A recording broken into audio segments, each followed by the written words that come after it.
bentuknya.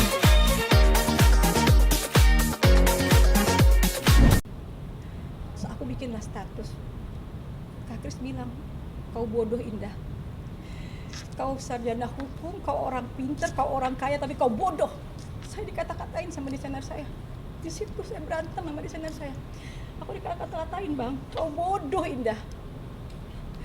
Mereka orang bercinta. Sekarang kau bikin status. Nanti mereka kembali bersatu, kau yang dihajar sama mereka.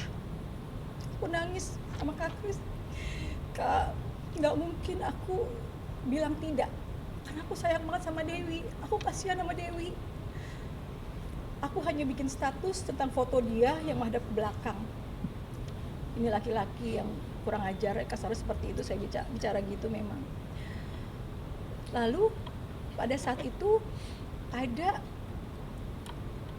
manajer Dinar Candy WA aku, Kak itu beneran sayang. Dia bikin status juga. Aku repost statusnya orang itu. Akhirnya perempuan itu bilang, ya bagus Kak, bagus. Ketika aku bikin status, aku dibilang bagus. Tapi dengan kondisi aku di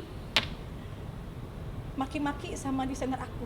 Sepanjang perjalanan aku dimaki-maki. Terus aku bilang, Wi, ini kalau aku bikin status, nanti ada wartawan, Wi. Nanti aku bilang apa? Mungkin aku bilang no comment ya, Wi. Apa Dewi bilang? Jangan dong Kak. Dan sini juga ada Kak kata-kata yang jangan dong Kak. Yang gitu Kak, yang aku bilang jangan dong Kak, katanya gitu. Jangan dong Kak, Kakak bilang saja apa yang Kakak lihat, seperti itu. Aku tambah dimaki-maki sama desainer aku sampai aku ke rumah, sampai aku ke villa. Itu posisi sampai villa aku di jam 4 pagi dan aku benar-benar nggak tidur sampai aku pulang pesawat sore.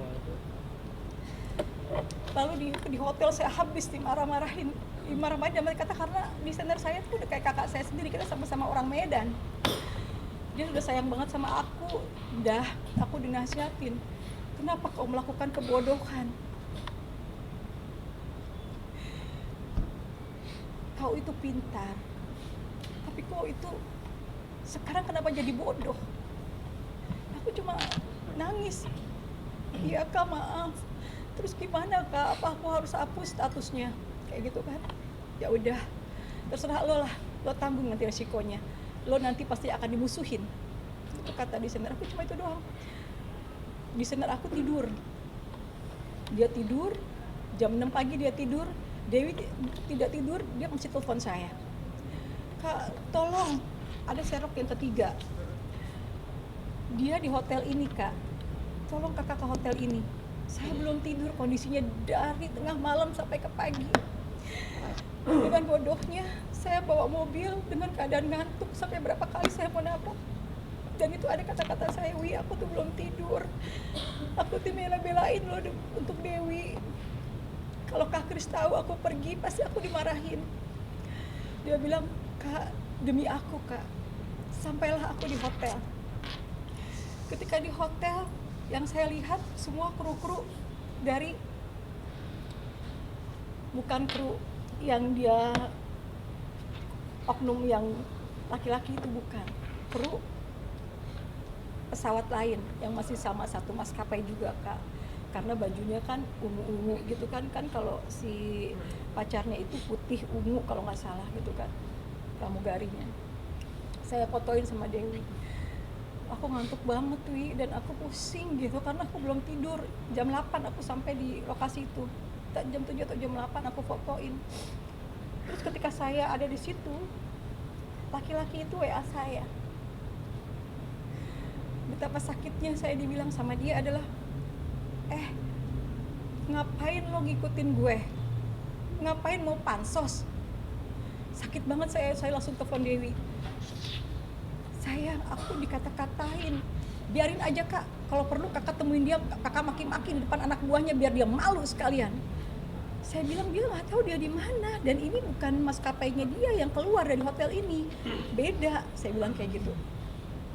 Terus karena saya lama nunggu di mobil nggak keluar, saya kan seperti orang bodoh. Kak Kris sudah bangun. Sampai saya menunggu selama itu, Kak Kris bangun. Dia telepon saya, di mana Ndah? Di hotel Kak. Di hotel siapa? Di hotel yang dikasih locationnya sama dia. Indah, kebodohan apalagi Indah, ya Allah ya Tuhan, Indah. Pulang Indah, cepet pulang. Saya pulanglah ke villa saya dengan saya bilang sama perempuan itu, aku harus pulang. Karena aku nggak mungkin menunggu di hotel, nggak tahu mereka keluarnya kapan. Karena aku posisinya belum tidur dan aku ngantuk sekali gitu. Aku pulang. So aku bilang pesawat aku sore dan aku ini nggak bisa tidur dan memang aku nggak bisa tidur dan aku dimaki-maki sama laki-laki itu.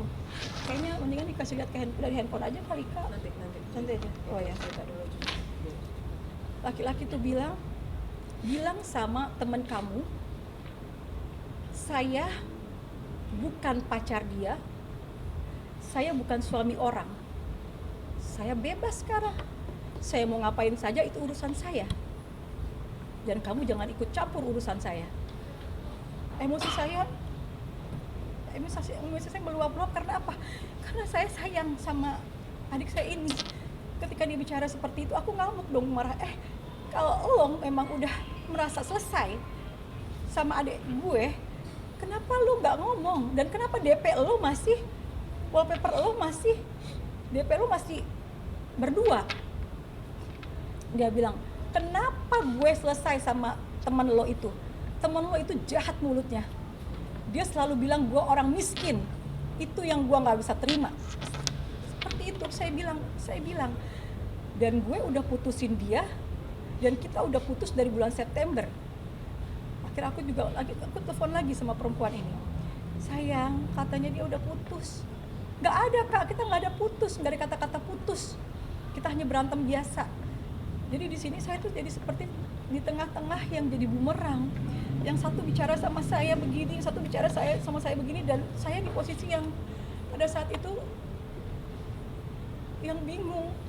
Di satu pihak laki-laki ini berbuat zolim sama orang yang sudah saya anggap adik saya gitu. Terus saya bilang sama Dewi, ini infotainment udah mulai telepon, saya pulang sore. Yaudah kakak, itu aja janjian di bandara, kakak ngomong aja yang sesungguhnya, ngomong apa yang kakak lihat. Nggak apa-apa kak, emang dia kurang ajar kok, saya sakit hati sama dia gitu kan. Nah terus ketika aku sampai di bandara, ya aku ngomong seperti yang saya lihat kemarin. Tapi kan sekali lagi saya tuh posisinya adalah disuruh. Itulah kebodohan saya. Yang seperti desainer saya bilang, sekolahmu tinggi, kamu orang pintar, tapi kamu bodoh.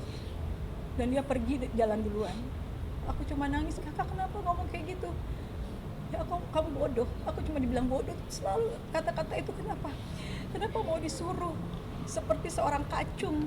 Sampai terus biasanya saya ngomong kayak gini, Pak, kamu sama dia lebih dulu kamu kali dari orang kaya. Sorry, maaf kasarannya, biasanya saya bilang begitu Kak. Ngapain lo mau disuruh-suruh gitu? Saya berkali-kali, tapi saya di salah satu, saya di tempat yang serba salah. Nah dia pun seperti tidak tidur karena saya nggak boleh pulang ke rumah. Dari bandara saya harus ke rumahnya dia. Lalu saya ke rumahnya dia, kita ngobrol-ngobrol, dia nangis, saya nangis. Dan pada satu pagi itu, iya bang, jadi pagi itu dia jadi bintang tamu, dia jadi pembawa acara, dan dia bilang, terima kasih kakakku sayang sudah menyelamatkan hidupku. Terima kasih kakakku sayang sudah menyelamatkan hidupku. Kita baik-baik aja bang. Nah, terus dia pergi ke salah satu TV, aku pulang bang. Di rumah ada orang, karena ada orang infotainment telepon saya, aku bilang saya lagi mau pulang ke rumah. Di rumah ada infotainment Kak. Infotainmentnya nanya lagi, ya saya jawab seperti yang dia itu. Nah setelah infotainment itu, ternyata infotainment itu ada dua. Satu lagi tuh abis itu saya mandi, ada lagi saya jawab lagi. Jadi 2 orang ke rumah saya. Terus Dewi bilang gini, udah Kak stop ya Kak, jangan wawancara lagi. Udah tidak, Lalu nggak lama kemudian saya pergi umroh. Ketika umroh pun hubungan saya masih baik-baik aja Pak. Saya nggak ada masalah. Saya nggak ada masalah sama dia, saya masih video callan. Di umroh itu saya video callan sama Dewi. Dan Dewi ketawa, dia bilang, kakak saya sudah move on. Seneng banget rasanya. Dia move on dan dia bilang dia lagi deket sama seorang polisi. Seperti itu, nggak perlu saya sebutkan di sini. Saya pulang umroh itu 3 hari saya setelah pulang umroh tanggal 13 Desember saya bertemu dia. Saya ke lokasi dia syuting. Kita makan soto sama-sama, kita ketawa-ketawa, nggak ada kita ribut-ribut. Saya nemenin dia perawatan. Dia bicara sama saya, kakak, aku kan udah move on, tapi laki-laki itu telepon aku, dia mau minta maaf sama aku, sama mamiku, bersama keluarganya. Besoknya, mungkin tanggal 15-an mungkin. Aku bilang, sama siapapun, aku gak bisa larang, yang penting kamu bahagia. Demi Allah saya bicara seperti itu. Dan itu pun ada saksinya. Lalu setelah dia bertemu laki-laki itu, dia seperti memusuhi saya. Ya mungkin laki-laki itu berbicara tentang bohongan. Ada saya bertelepon sama perempuan itu, dia bilang, kakak, kata dia sudah lihat kakak, dan kata dia tidak ada sama perempuan. Betapa jahatnya itu laki-laki itu. Dan dia bilang, kakak menyebarkan hoax. Buat apa saya menyebarkan hoax? Nggak ada manfaatnya buat saya, karena saya di sini kan bukan kerja buat dia. Nggak ada pentingnya dia mau sama laki-laki, dia mau sendiri, dia mau sama perempuan, nggak ada untungnya buat saya.